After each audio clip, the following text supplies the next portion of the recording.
They took the laser away from me, so that makes me mad. I'm not really sure how to work this, but I have to go back to Logan's slide, okay? Logan is really, really smart. Did we pick that up? All right. So for the last month, he keeps telling me about the dollar declining. And he keeps giving me 50 cents for every dollar bill I have, and he thinks he's giving me a good deal. I kind of think, looking at this slide, he's been screwing me over for the last year. I had one joke to give. All right, so my job tonight, they gave me 2 slides. I think because I'm old, that's why, but I'm going to try to stretch this out as long as I possibly can. But what I'm going to do is talk about financial planning, which is something near and dear to my heart. So a lot of the stuff we just seen, right, numbers and things, some people call that financial planning. I think if you talk to different people, you'd get different opinions of what financial planning is, but certainly investing would be part of it. My role tonight is to kind of go back and give you a little history of the office, because I do know there are some guests here, and those guests have some little cards. So if you decide when you're done, it's not a sales pitch, right? That's not us. Hopefully you can tell. But if you want to talk to somebody, fill that card out and slip it in a little box out there, and we'll give you a call or email you. So with that said, just so people have an idea of who we are, where we came from, why we do what we do, I'm going to take you back a little bit in time. I'm going to take you back to 1973, okay? Wayne had it's kind of a story of Wayne's story because the business bears his name, right? And he's the one that set up the business and kind of guided us. And he built the framework and continues to build that framework. So in 1973, Wayne just got out of the Marine Corps. Now, Wayne is still a Marine. I know way more than to say he used to be a Marine. He's still a Marine. 2 tours in Vietnam, right? So he's seen some stuff. He came back to Michigan and said, I don't know what I'm going to do. I don't know what I'm going to do. And he kind of bopped around. Wayne, how long did you work at General Motors for? 9 hours? 11 hours. I was wrong. So he spent a little time at GM, and there was a lot of banging of noises and oil, and that's not good for someone just leaving Vietnam. And God love Rita, Wayne's wife, for putting up with him. So he got a position. He actually got a position for MetLife. And and I'm going to tell his story if that's okay, because I think it does a really good job of explaining our business. He got a job at MetLife, and back then you didn't show up you showed up in a suit. But Wayne showed up at MetLife without a suit on, and the guy interviewed him, said, you want this job, but why aren't you wearing a suit? And Wayne said, I'll tell you, if you hire me, I'll go buy one, but I don't have any money. I'm not going to waste any money until I get the job. So he had that kind of Marine attitude, and of course, they hired Wayne. And he had a great client list. For the young people, they won't know what this is, but his initial client prospecting list was the phone book. And someone told Wayne, you start at the back, start calling people, and what you need to do is get 15 interviews a week. If you do that, you'll be successful in the business. When you meet a Marine and you tell them to go do something, what do? They go do it. So he did it. Lo and behold, Wayne, in about 1.5 years, 2 years, got really, really successful. And the people at MetLife come up and tapped Wayne on the shoulder and said, you know what? You're good at what you do. We want you to help other people be really good at copy you, right? That's what good management does. So they made Wayne a manager. The district they gave him was the district you want as a newbie manager. It was Bay City, North, and all of the Upper Peninsula in 1975. So, yeah. Within a year, Wayne turned it into one of the #1 districts in the United States. MetLife, being MetLife, said, hey, this is somebody setting the world on fire. We got to see what this guy's doing. So they started to bring him they brought him into New York to put him on this thing called the President's Council, which is when you're doing well in the industry, you get put in the President's Council for whatever. So Wayne goes out, he talks, big group of people there, VP says to Wayne, hey, Wayne, I want to chat with you after the meeting today. Wayne says, sure. He comes up to Wayne and says, you know, Wayne, we're primarily a life insurance company, and we don't feel you're selling enough life insurance. So now today, when I say the word financial planner, you can shake a stick, right, and hit a financial planner. This was 1975. You could not do that. No one knew what financial planning really was. You had insurance people, you had stockbrokers, right? You had attorneys, you had CPAs, but no one ever worked together. So Wayne sat down and said, listen, I need to sell life insurance where it's appropriate, but I don't want to sell life insurance to people that don't need it. You know, I don't believe in that. What I want to do is sit down and understand where the client stands in their financial life, see what they're up against, and then help them develop a strategy to get from point A to point B, make their financial lives better. And the VP said, yeah, I get it. 6 months later, Wayne goes back to the President's Club, and guess what happens? Same vice president says to Wayne, hey, we need to talk to you. But this time, the president of MetLife is with him. So Wayne gets up and he tells his story. Listen, I'm just trying to do the golden rule. I'm trying to show people where they are, what they're up against. So I may do mutual funds, I may do annuities, I may do some life insurance. He has an S1 designation. We didn't even know what the hell that was for the longest time. I'd never heard of it. But it's, right, that means really old designation. But long story short, Wayne tells his story to the president of MetLife. And the president said, wow, Wayne, I had no idea that's what you were doing. That makes a lot of sense why your numbers don't match up in selling life insurance. It just makes sense. Wayne said, great. So you know he thinks he's got the world licked at this point, right? He said, well, is there anything else I can do? And the vice president looked at him and said, yeah, tell me what it's going to take to get you to sell more life insurance. True story. So Wayne comes back to Bay City. Rita meets him. How was the meeting? Wayne said, now Wayne had 3 kids at the time. 3 kids at the time. 2 kids at the time, sorry. Laura, I aged you a little bit. And so he arrives and Rita said, how'd the meeting go? Great. Yeah, what happened? He said, I quit. No one in New York City is going to tell me what to do with my clients. That'll never happen. So I'm going to create my own business, and what I'm going to do is I'm going to sit down and show people where they stand, what they're up against, and develop strategies to get from point A to point B. And I'm just not going to be told what to do, because that's not right. I'm going to use the golden rule. So I told myself when I get to 1984, so we just went through a lot of years. Now we're to 1984, and I'm going to change slides. So Wayne created the business under the golden rule, and for God knows what reason, he hired me in 1993. And Wayne became pretty quick friends. He took me under his wing. He taught me the business, and I was kind of like Wayne. I do whatever you said to do. You know, I just wanted to learn the business. Fast forward now to 1995. We're getting there, guys. Well, I'll get you up to 2026 soon. Don't fall asleep on me. So I get to 1995, and those of you that know me know I love to go to Florida. Just got back, hence the tan. So I'm getting ready to go to Florida, and Wayne's telling me a story about one of his clients, a business owner client. And he said, you know, I was talking, and he's not happy. He said, I was telling the client to go do this, that, and the other thing, and he had to do ABC strategy. He went to his CPA, and the CPA said, don't do ABC, do XYZ, a whole different strategy. So I sat there and looked at Wayne, and I said, well, Wayne, why'd you do that? Your idea makes more sense than the CPA's idea. And he said, yeah, I know. That's the problem with the industry. Everybody's ego is as big as this room in this industry. And so what happens is the lowly financial advisor told the business person what to do, and the CPA got asked about it, and the CPA had to appear a little smarter than the lowly financial advisor.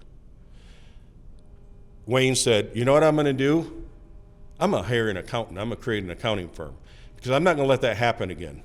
I came back 10 days later. Guess what was in our office? An accountant. I pulled up and it said Meyer & Associates Accounting. I thought, what in the world? I should have known. And that's when his ideas stuck with him. We went out and built relationships with attorneys. Greg hates when I say this, but Greg became an expert in college planning, which he truly is. Joe and his team, the investment side of things, right? So before I move on to the slide, I promise I'm almost done. I think the thing that I would want you to understand if you don't know us, Wayne's goal is he'd want, if we could take the roof off of our office and you look down inside, you'd want to see us sitting with the client, talking about where they are with their finances, talking about where they plan to be next year, next week, next 20 years, and then saying, based on what we know about money, here's the things we'd go do. And I can put the CPA next to you, I can put the attorney next to you, I can put the Logans and Adams of the world next to you and help you get from point A to point B. It's not guaranteed, but I can help you map out the future. And that, to me, is really what financial planning is about, right? It's understand your goals and objectives today, understanding what we used to call stuff, what your stuff is, what you have, and understanding what you need to look like in the future to get to point A to point B. That make sense? I hope? Okay. So, Wayne built some objectives, and I'm going to kind of walk through the objectives. Now that we understand kind of how the team was built, we have a set of objectives. You might call SOP, right? If you work for Fortune 500, we have SOPs. First objective is maximize your rate of return within your comfort level of risk. What's that mean? So if I went to this table and said, what's your risk level? They might tell me moderate. If I go to that table, well, we're moderate too. The odds are you won't have the same risk level, right? So we sit down and help you to analyze what level of risk you need to take on. If you're going to retire in a year, right? You're going to retire in a year and you need to average 6% on your money and you tell us you're conservative, I'm going to say, no, you're risky because it's not going to work. If you're going to retire in a year and you need 3% on your money and you're really, really aggressive, we're going to say, you don't need to be aggressive. You can be if you want to. See, the financial plan that we take you through will show you the rate of return you need. That'll help you to decide the risk you need to be in. Okay, it's not our job to dictate your risk. It's our job to help you understand the risk level you need to take on to hit those objectives or change your objectives. Number 2, minimize taxation at all times, right? We're going to look at your financial plan and say, how can we, because you look at your, let's say your 401k, you look at your 401k and say, that's my money, right? Guess what Uncle Sam says? That's our money. Our job is to make sure we give Uncle Sam the least amount of money we can, legally and ethically. That's why the CPAs are sitting there, okay? We walk over, I can tell you, Marissa would vouch for this. I don't know, I probably ask him 5 questions a week. Third objective is education. You have our thoughts, our recommendations, and then we tell you to think about it. Decisions are made 2 ways in this country. Joe and Logan touched on it a bit. Logic and emotion. Greg talked about it. He asked everybody to raise their hand. He did that because he wanted to let everybody know we're all emotional creatures. The financial plan takes some of that away. It's as close to science as we can get in this industry, okay? But we want you to be the decision makers, and the only way to do that is to educate you. Fourth objective is control. It's your money, not ours. It's your life, not ours. Our job is to try to become you and say, boy, if I were you, here's the things I'd go do. Last, sometimes I get grumbled at when I say this, but it's what I always call it. I call it bulletproofing, okay? We want to make sure as you're building your assets and as you go through life, you don't get sued and lose all your money. You don't get sick, end up in a long-term care facility, lose all your money. And then ultimately, we want to make sure when that day does come, it goes to the right people. That's where the attorneys come in, okay? So I promise I'm almost done. Usually that's where I get the loudest applause, but for those people that haven't met us, the offer is we go through a financial plan. We do it in a meeting. We sit down and talk to you, talk about where you are, what you're up against. If it's a fit, we schedule you back. If it's not, it's okay. And that's it. Really simple as conversation. Now, I'm supposed to turn this over to Adam. And Adam is waiting up there, so come on up, Adam. Thank you guys for all your loyalty over the years, by the way. We appreciate that.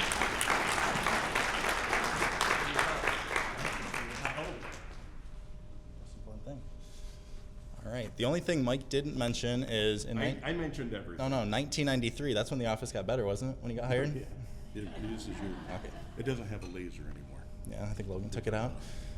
And I think Joe's tested me with trying to make somebody fall asleep here since Logan couldn't. I've seen Danielle's eyes get a little heavy back there, so she's the target. But I'm just going to kind of more expand on what Mike talked about. If anybody isn't familiar with financial planning, what to expect with that. And even if you're saying, I've been a client for 30 years, financial planning's ongoing. So whether it comes up or not in your meeting, just know in the background it's stuff we're looking at every day prior to a meeting with you. So we've got some topics here that we like to look at financial planning as a pie. I guess I'll say that there's a handful of slices. We've done a lot of the investment stuff here today, which is very important. I mean, like Mike said, we're trying to maximize returns within comfort level of risks. But if I amass all of these funds and I haven't figured out all of these other things, did it really do me that well? So retirement planning ties into that. Insurance planning's a big one. Am I covered from liability perspective? If I pass away prematurely, is my significant other and kids going to be okay?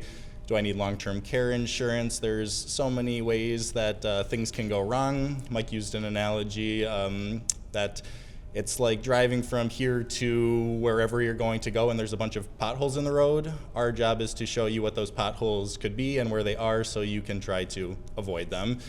Estate and legacy planning, that could be as simple as, did I name a beneficiary on those accounts? Have I made sure that my new property's been addressed in my plan? It's things that you might not think of when you're going through your life, but it's kind of nice to have another set of eyes and another pair of ears to hear everything, see everything. And then tax strategy planning, that's probably the biggest thing for you, I, and everybody. As Mike again commented, I would say we all want to maximize our after-tax returns and keep most of our funds in our pocket instead of the government's pocket. So how can we make sure that we're paying our share but maximizing what we either have for ourselves and or for our kids, beneficiaries, whoever it may go to. And then lastly, I'll just talk on like our financial planning approach, because if you ask 10 different advisors how financial planning is supposed to go, you'll get 10 different answers. So we kind of look at it as a 5-step framework that's outlined above. First things first is kind of something like today, getting to hear Meyer & Associates, which I think Mike did an awesome job of explaining where we have came from and kind of what to look for on the horizon. So understanding what we're all about, our philosophy and expectations as we go through this process. From there, it's more data gathering so we can do our job well. It's kind of like going to the doctor, right? You won't want them to just make a decision without running their tests, making sure they understand who you actually are. So it's really, we send you home with homework, which I'm sure none of you want to do, but it's valuable homework to make sure we have the information that we need. And then after that, your job really ends and ours begins, where we can start making some analysis, not quite recommendations yet, but more observations on things that you may be doing well, could use some work on, or haven't considered at all. That's in the plan review. Then we'll really get together and present everything so we're kind of all on the same page to say, here's my goals, am I doing everything to achieve them? After that, when we've had time to get to know you, get to see everything that we need, we'll put together more or less a proposal for, now that we know you, here's the changes that we would make, present that. And Mike made a good comment too, everything is always within your decision. So we'll try to say why we are recommending, proposing things, any conflict of interest, but at the end of the day, like using life insurance as an example, some people might say, I understand there's a need for life insurance, I don't want it, we're not going to force anybody to do anything, but our job is always education, and then the final decision does rest with you. From there, it's kind of go home and think on everything, because it'll be too much information we want to make sure you've had time to digest, walk through it all, and make an informed decision. Again, remove the emotion of sitting here now, they're expecting something right away. That'll never be the process in our office. It's always, on your terms, on your time. So that's what to expect for anybody who has or hasn't been through a plan or just kind of forgot what Meyer & Associates is about. With that, I think that's everything that I wanted to touch on. From there, I think Wayne's going to come up to kind of give you some updates and close things out.